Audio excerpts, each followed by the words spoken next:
نبی رسول الله والسلام فرمایي چې کوم سره سونه په سونی باندې ورکي، چاندي په چاندي باندې ورکي، مالګه په مالګه باندې ورکي، کجوري په کجوري باندې ورکي، غنم په غنم باندې ورکي، په دې کې زیاته کمه کول داس او زمون معاشره د دې شزونه خبر ده یا خبر ده. فما تاسو ته ویل دا پیسې داسې یو شی دی، داسې بیماری ده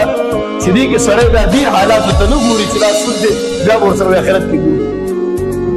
نو دا یو عظیمه ګناه د نبی صلی الله علیه وسلم فرمایي لَيَأْتِيَنَّ عَلَى النَّاسِ زَمَانٌ، داسې یو وخت به راشي زما په امت باندې لا يبقى أحد إلا أكل الربا، یو کس به بغیر د سوده پاتې نشي. فإن لم يأكله، چې کوم سړی سود نه خوري، أصابه من بخاره، هغه ته به د سود اثرات رسي.